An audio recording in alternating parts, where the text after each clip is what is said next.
Amigos y amigas, en su comparecencia el secretario de Salud, el doctor Alcocer, fue cuestionado porque la Marina se ha apostado en la COFEPRIS. No detalló, pero sí reveló tratos que se estaban otorgando para el tránsito de la droga del fentanilo. Agregó, es la droga de más presencia que por cuestiones internacionales requiere ser controlado. Es comercializado con ganancias millonarias tanto por el cártel de Sinaloa como el cártel de Jalisco Nueva Generación. E inclusive hubo varias amenazas al personal que quería limitar la corrupción. Fue necesario remover a algunos funcionarios, confirmó el secretario Alcocer. Amigos y amigas, vamos a escucharlo. La palabra al doctor Jorge Alcocer Varela. Por favor, secretario. Muchas gracias, senador Américo Villarreal. Me había quedado pendiente, y no por descuido ni por omisión, sino por olvido, informarle a la senadora Mercado sobre COFEPRIS y el por qué ella llamó el que había sido, a ver, déjeme para ser claro, ocupó COFEPRIS la Marina, y desde luego que hay una química que se encarga de algunas acciones que llaman la atención. Le quiero informar y con seguridad de que este llamado y participación de Marina ha tenido dos objetivos, no es de ocupar, dos objetivos. Uno muy general, que es difícil de entender, pero sí de ver sus efectos, es el hecho de que COFEPRIS se encontró con una serie de elementos de monopolio del uso, se monopolizaba el uso, había una persona, un grupo de trabajo que daba sí a los que consideraba adecuados a su punto de vista y que daba no por meses o hasta por años para aquellos que no tenían esto. ¿Esto a qué va? Que se identificó una acción discrecional y masiva de los importes, de los permisos de importación de precursores químicos. Por eso Marina fue llamado a dar su opinión, no a invadir o hacer las acciones de ese tipo. Y con ellos, pues más que alguien que fuera del contexto técnico del operativo de Marina, eran químicos que tenían y que tienen mucha importancia en todas las aduanas y en todas las playas del país. Esa fue la razón primera. Y segunda, desde luego sí hacer un cuidado porque hubo varias amenazas al personal ahí presente y querían limitar la ubicación, que no la hizo Marina, sino de las instancias adecuadas, de que había corrupción a través de conocimiento de función pública y que era necesario remover a algunos funcionarios, cosa que se hizo y que desde luego está anotado en las instancias responsables de esta acción.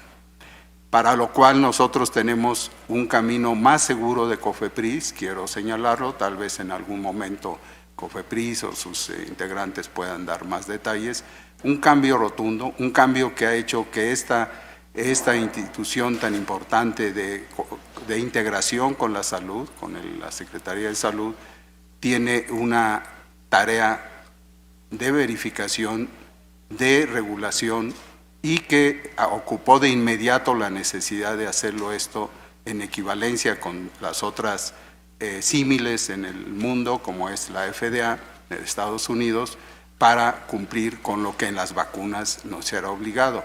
Parte del éxito de la obtención, certificación, aprobación biológica, funcional de las vacunas que se debe dar en cada país, se ha logrado gracias a este cambio en COFEPRIS y de paso en los medicamentos que ya se ha hablado mucho, los oncológicos en especial, que fueron requeridos en su compra en otros países, donde en nuestro país no existía la aprobación de uso debido a que no se habían registrado y el registro se da en COFEPRIS.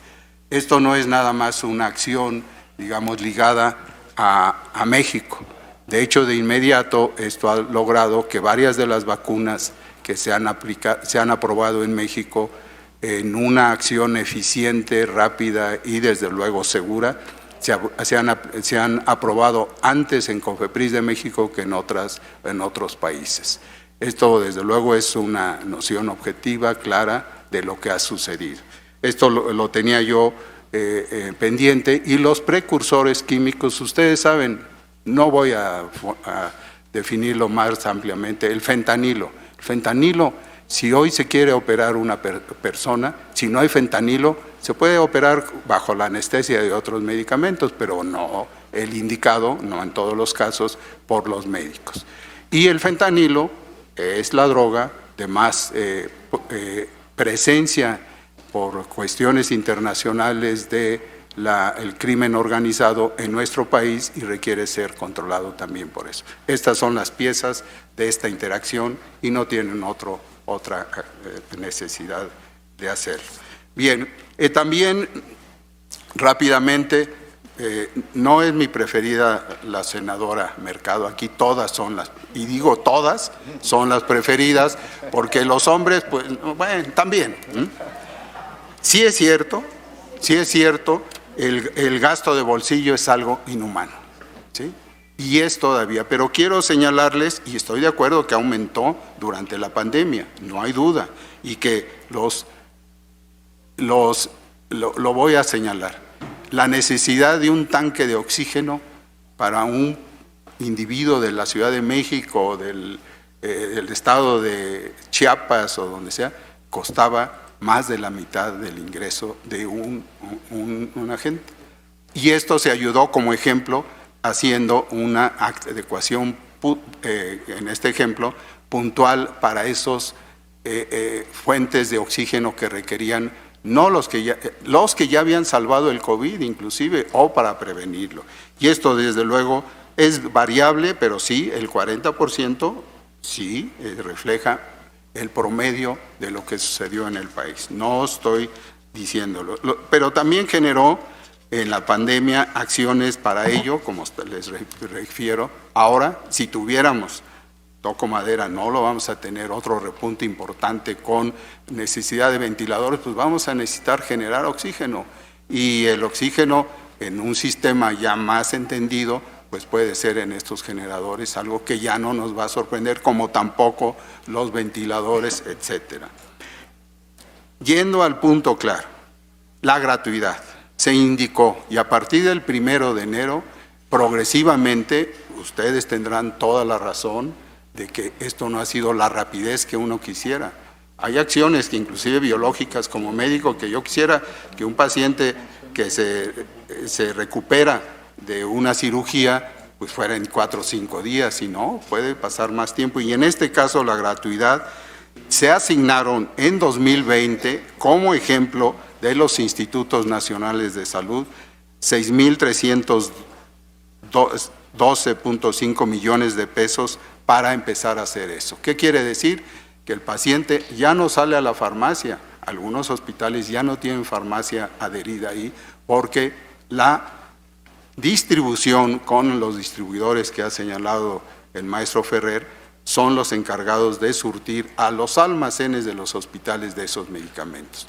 Y no todos los tienen. Es más, en la Ciudad de México hay un almacén grande para ello que va a unir, y digo va porque todavía no tiene todos los hospitales de alta especialidad y de hospitales de la Ciudad de México, y los institutos no tienen ahí sus medicamentos que llegan, los tienen en almacenes pequeños que no son suficientes en cada uno de estos ya mencionados, y que desde luego pues ahora están más llenos con más medicamentos por la pandemia y por lo que está llegando. Y esa distribución está ahí en el sur de la ciudad, este almacén, para lograr este objetivo, y desde luego la asignación adicional de 8.881 millones de pesos dentro del PEP 2021 para entidades que están coordinadas también solo esto para gastos de operación y de inversión, de que el paciente, en lugar de decirle, y con eso termino, pero es así, oiga, sí se va a operar, está el médico, tiene todo eso, pero me tiene que traer esta lista de medicamentos. O el hueso, o la osteosíntesis, o los catéteres. No, eso no puede ser. Y se está logrando, y desde luego requerimos todavía cubrir dificultades como por ejemplo el expediente electrónico único, como se ha aprendido de esta pandemia, para poder tener certeza de ello, y no como ha sucedido, y no me detengo, que no tienen en tal lugar este medicamento. Y el funcionario que está ahí atrás, el responsable de los medicamentos directamente, el doctor Calderón Alipi, tiene de inmediato la conexión con tal lugar. Sí lo existe, no es verdad, o no lo existe el medicamento, pero lo vamos a conseguir en tanto tiempo. Y aprovecho, ahí nos olvidamos de ese catálogo de cuadro básico y de todo. Por instrucciones del gobierno federal, donde mayoritariamente somos médicos, se dijo, cuando se empezó a analizar qué padecimientos, todos, alguien levantó la voz, oye, el cáncer de páncreas es muy caro por esto y lo otro, todos, cuesta 2 millones el tratamiento, todos, y todos hacemos el esfuerzo. Y tiene eso un sentido, nada más el humanismo, la necesidad, la ética. ¿Cómo vamos a dejar el cáncer de páncreas, que hasta hace 3 años era cáncer de páncreas, hasta luego? Y así por señalar otras. Y hemos seleccionado, lo he dicho, el mieloma hace un año, el mieloma múltiple que estaba y que afecta a gente joven siendo cáncer, y otros, pues no hay duda de ello. Y extiendo esto, ya me estoy pasando de tiempo, pero ahora pues ni modo, extiendo esto para señalar también unos pendientes. La leucemia infantil. La leucemia infantil requiere ser tratada todos los días. Sigue siendo, desde luego, en nuestro país una situación muy particular. Primero, se diagnostican más número de casos de cáncer infantil en México que en muchos otros países. Y no voy a poner el ejemplo de la OCDE, porque ese es como muy fácil quedarnos abajo. Y 6,000 a 7,000 niñas y niños adolescentes hasta ahora anualmente casos nuevos se diagnostican. Pero quiero señalarles que la mortalidad hoy en día, y paso a ese otro extremo, tristemente, la mortalidad de los niños, cerca del 50% fallecen porque no tenemos todavía varias cosas. Uno, un diagnóstico temprano. Esto es en lo que pueden ayudarnos todos, médicos y no médicos, senadores y no senadores, a identificar, a buscar, a señalar que lo temprano, la prevención es más importante. Niño, niña que tiene en sus primeros 5 años de vida anemia, puede estar teniendo. Anemia, se ve en los ojos, se diagnostica con un examen que cuesta 20 pesos, lo que sea. En los centros de salud todos tienen esa obligación de diagnosticar, cuando menos pensar en ello. El diagnóstico temprano. 2, en nuestra población sigue existiendo un déficit todavía de médicos. Está demostrado que los médicos, oncólogos, pediatras son los más capacitados, con más posibilidad de resaltar, no porque sea lo único que saca adelante a los niños, sino porque es quienes lo hacen con más rapidez y conocen. Tercero, el cambio de medicamentos que tampoco nos va a limitar, y no es solo explicativo y no es solo enunciativo. Los medicamentos, y gracias a la pandemia, que tienen de base el RNA, que ustedes eso sí ya lo conocen, no ustedes, la población que nos está escuchando, el RNA es la base de una de las vacunas, no la única, que tiene más respuestas positivas, que es la de Pfizer. Yo no promuevo a ninguna, pero diferente en lo que sigue. Esa metodología que hizo a la única vacuna diferente en general, novedosa, a Pfizer. Esa metodología ya existía para el tratamiento inicial, todavía de prueba, del cáncer y de las enfermedades llamadas autoinmunes, que pues ahí no hablo porque la extraño ver a los pacientes porque a eso me dedicaba, pero también de gran mortalidad. Entonces, eso lo aprendimos con la pandemia y estamos seguros, y se agotaron medicamentos que se tenían para la artritis. ¿Por qué? Porque se utilizaban para el COVID. Regresamos a eso y agrego dos cosas, y me estoy extendiendo, estoy consciente, pero ni modo.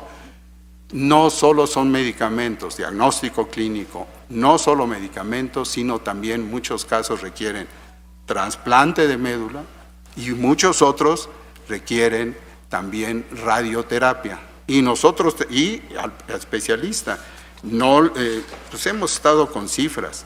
Nosotros tenemos para equipos de radioterapia solo 1.32 equipos por cada millón de habitantes.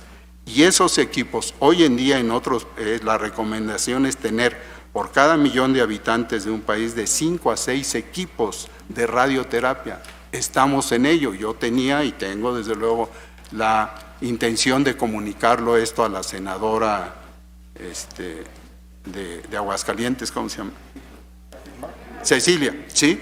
Porque lo hemos discutido, lo hemos visto, hemos planteado, no con ella, sino con los médicos de la región centro, la necesidad de trabajarlo regionalmente. Pero ¿cómo le vamos a hacer? Teniendo más médicos, ya se me acabó el tiempo. Bueno, pues teniendo más médicos, pero pues nos faltan especialistas. Por ejemplo, en Aguascalientes hay 7 oncólogos médicos por cada millón de habitantes. En Zacatecas 7.3, pero en San Luis Potosí 3, con poblaciones calculadas esta por la población. Entonces necesitamos, y lo estamos logrando con la formación de especialistas, pero no se logran de un día a otro, ni en 3 años, ni en 6. Y repito, ¿cuáles son los factores? Termino con ello, para el desabasto. ¿Qué hay que hacer? Pues hay que seguir en lo que ya se menciona y tener desde luego la colaboración para eso de ustedes, porque sí, leyendo, porque a lo mejor ya no hablo en esta mañana, leyendo lo que en la carpeta que me acompañó, creo que sí me la prestaron, de cada uno de los senadores que han participado, incluyendo aquí a la senadora Beltrones, se han dedicado en su interés a este tema, y desde luego tienen todo el derecho a solicitar esa integración de nuestro trabajo y de nuestras acciones. Por lo tanto, pues por ahí lo dejo, y que sigo todavía con pendientes tanto a la senadora Mayorga como al senador Botello de la incidencia de cáncer, como él hemos señalado, que finalmente no solo es leucemia. Mensaje, y qué bueno que se ha hecho en México y muchos países, hemos dado atención al cáncer de mama, al cáncer de útero, pero no dejemos atrás el cáncer de próstata. El cáncer de próstata tiene prácticamente la misma mortalidad, o en algunos casos mayor, que el cáncer de mama. Qué bueno que se ha logrado lo del cáncer de mama, no totalmente, pero vamos bien, y esto no podemos perder la visión de que una enfermedad, un fallecimiento duele a todos por igual, y esa es mi opinión al respecto de la salud en nuestro país y fuera de contextos políticos, pero sí con la ayuda de los poderes que en este país nos da la ley. Muchas gracias. Amigos y amigas, me despido de esta información. Ya sabes, si te gustó, suscríbete a este canal, dale manita arriba, activa la campanita y lo más importante, compártela. Nos vemos en el próximo video.